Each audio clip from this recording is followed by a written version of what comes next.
In January 2024, China's government announced something that shocked military analysts around the world. The country's top general and second in command, General He Weidong, was placed under investigation, effectively removing him from power. This wasn't an isolated incident. Over the past 3 years, nearly every senior member of China's Central Military Commission has either lost their position or faced investigation.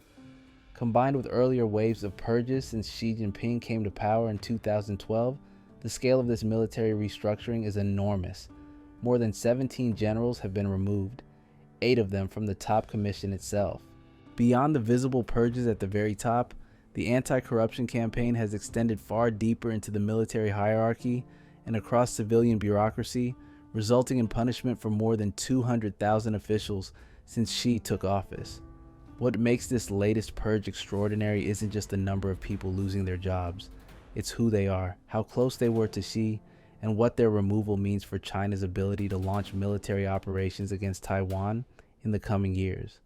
This purge is fundamentally different from previous cycles of military reorganization because it's targeting Xi's own carefully chosen appointees, suggesting that systemic rot has penetrated deeper than initial factional enemies or holdovers from earlier eras. The sheer scope of this military purge is difficult to overstate. Analysts are calling it China's largest military restructuring in roughly half a century. The People's Liberation Army, with more than 2 million active personnel, is now effectively operating without a complete command structure at the very top. The military purges represent something far more deliberate and strategic than the earlier civilian anti-corruption campaigns. The Central Military Commission, chaired by Xi Jinping himself, is the ultimate authority over the PLA and is technically the apex of military power within the Chinese system. Under normal circumstances, this commission would have 7 members responsible for operational oversight and strategic guidance. Today, only 1 member remains in a substantive position. 5 seats stand vacant. The vacancies weren't filled immediately after the removals, which is itself a telling decision.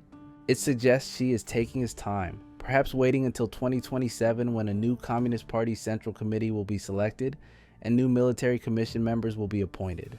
This deliberate delay sends multiple messages about Xi's strategic thinking. It could reflect his confidence in moving forward without a full command structure, or more likely, his determination to ensure absolute personal loyalty before filling those positions with handpicked successors. The removal of 9 senior PLA generals, including the Rocket Force Commander Wang Houbin and Defense Minister Li Shangfu, reveals that these purges extend far beyond simple personnel rotation or fighting garden variety corruption. They represent a fundamental reorganization of how military authority flows within China's entire system. When nearly all members of the Central Military Commission except 1 have been removed in just 3 years, the chain of command becomes paper thin and the concentration of power in Xi's hands becomes nearly absolute. But if you want to understand what this purge really means, you need to look at the case of General Zhang Yuxia. His removal is the most stunning development in this entire restructuring, and for good reason. Zhang wasn't some distant military figure without connections or standing. He and Xi Jinping have known each other their entire lives, beginning in childhood. Their fathers served together in the same military unit during the Chinese Communist Revolution that brought Mao to power in 1949. The connection runs deep. Zhang was considered a princeling, like Xi himself, a descendant of senior Communist Party revolutionary leaders from the founding era of the People's Republic. This shared background typically bonds such figures together. More importantly, Zhang was widely viewed as Xi's closest military ally, someone who seemed absolutely untouchable because of their personal history and shared interests. He was also one of the few senior officers in the entire PLA with actual combat experience, having fought in the 1979 border war with Vietnam as a younger officer.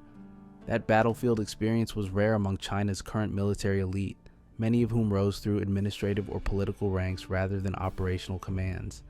For decades, Western and Chinese analysts alike assumed Zhang was Xi's most trusted advisor on military matters, the person who could speak candidly with the chairman in ways others could not. Then in late January 2024, the Defense Ministry announced Zhang was under investigation for unspecified charges. he was removed from his position immediately and disappeared from public view. The lack of transparency about what exactly he's accused of, the Chinese government has never publicly stated specific charges, only deepens the uncertainty swirling around the purge. The Liberation Army daily newspaper, the mouthpiece of the armed forces, suggested in an editorial that he faced accusations of corruption and possibly disloyalty to Xi, but the vagueness itself carries weight and meaning. It sends a clear message throughout the military that no one, not even Xi's oldest personal allies and childhood friends, is safe from the anti-corruption campaign. As one China expert from the Royal United Services Institute put it, there is no safe zone. Zhang was previously thought to be untouchable, yet he was touched anyway. And that revelation fundamentally changed how military officers think about their own position and survival. What makes Zhang's removal particularly consequential is not just the symbolic shock of losing such a close ally, but what it represents about Xi's broader intentions for the military in Taiwan. Thomas from the Asia Society Policy Institute captured the central paradox when he said the purge makes China's threat toward Taiwan weaker in the short term, but stronger in the long term.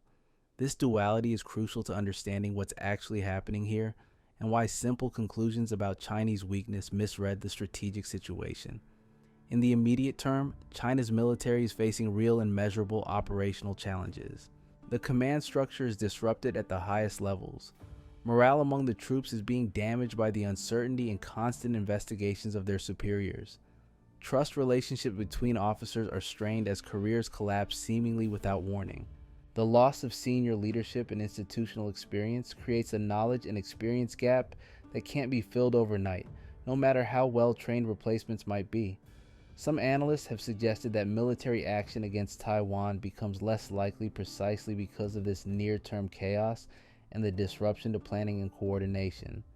But here's what's often missed by observers making that assumption.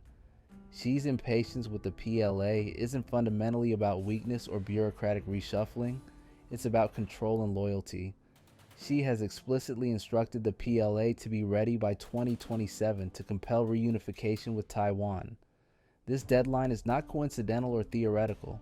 It aligns with when a new party central committee will be selected, when new military commission members will be appointed, and when Xi himself may face political transition questions.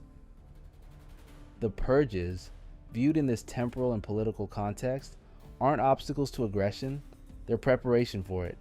They're Xi ensuring that when 2027 arrives, the military will obey without question.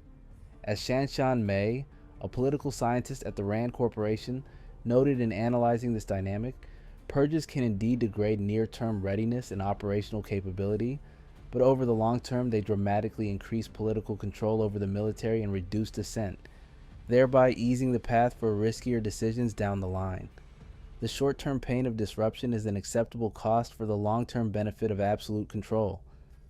One of the most troubling consequences of Zhang's removal is the loss of a voice that could advocate for military caution and strategic restraint. Drew Thompson, a former Pentagon China specialist who has studied Chinese military decision-making extensively, emphasized that Zhang was probably the one active-duty PLA officer in the entire system who could give Xi the best, most objective and honest advice about military capabilities.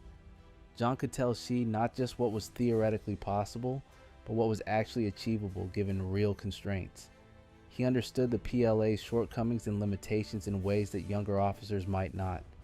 Crucially, he grasped the human cost of military conflict, the blood, the chaos, the unpredictability of war itself. Zhang had seen combat.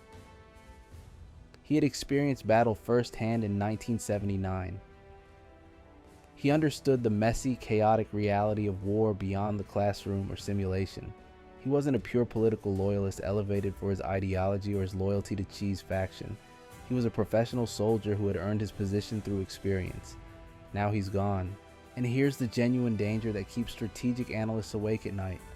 If Xi were to ask his remaining military leaders whether the PLA is ready to seize Taiwan, who has the stature and expertise to tell him no? Who in the current setup has both the knowledge of military operations and the personal relationship with Xi to say, "Mr. Chairman, this won't work, the cost will be catastrophic"? The current vice chair of the Central Military Commission, the only one still remaining in substantive position, is primarily a career political officer without deep operational military experience. He lacks the background and credibility to challenge technical military judgments or offer experienced pushback on strategic decisions. This creates a dangerous systemic vulnerability in Xi's decision-making environment that extends far beyond just Taiwan policy. Nuclear weapons policy, long-range strategic planning, force deployment across multiple theaters, diplomatic signaling, all of these require expert military advice from people Xi trusts and respects. But the current structure of the military leadership is increasingly dominated by political loyalty over operational expertise and battlefield competence. The pool of candidates with both credentials has been significantly winnowed, leaving Xi with advisors who reflect his preferences rather than challenge them. For Taiwan and the international community, this shift raises profound questions about what comes next and what the true timeline for confrontation might be. Taiwan is monitoring the situation closely, maintaining heightened readiness, but the military situation remains genuinely uncertain because purges create unpredictability. The short-term military readiness question is real and grounded in operational reality. A military in upheaval is demonstrably less able to execute complex coordinated operations smoothly or with precision. But the long-term trajectory is what should concern policymakers in Washington, Tokyo, and Taipei most deeply. Xi's consolidation of military control means that by 2027, the PLA will likely be more obedient, more unified, and more responsive to Xi's directives WW, without the friction of competing voices or institutional resistance. Officers will know what happened to those who questioned authority. The question isn't whether China's military is weak right now. It's whether Xi will use these next 3 years to rebuild a military structure that's entirely under his personal control, one that can move on Taiwan without hesitation or institutional doubt. American policymakers might assume that domestic chaos gives the United States leverage, or that Xi is too distracted by internal purges to take risks on Taiwan. This would be a strategic miscalculation. Xi has repeatedly shown a willingness to maintain confrontational postures and stare down rivals even when his position looked fragile. He stared down Trump during trade escalations from 2024 to 2025 despite uncertain outcomes and real economic pain. The military reorganization may not significantly constrain his willingness to gamble on Taiwan. In fact, it may increase it. As the 2027 deadline approaches and the new command structure solidifies around Xi's personally loyal appointees, the risk of miscalculation could actually increase rather than decrease. Without institutional checks, without veteran voices like Zhang's urging caution based on combat experience, without competing perspectives from experienced officers on what's actually achievable, Xi's military decision-making environment becomes more isolated and more dependent on his own judgment alone. He will be surrounded by people eager to please him and reluctant to deliver bad news. That's a scenario that makes Taiwan's position significantly more precarious, not less.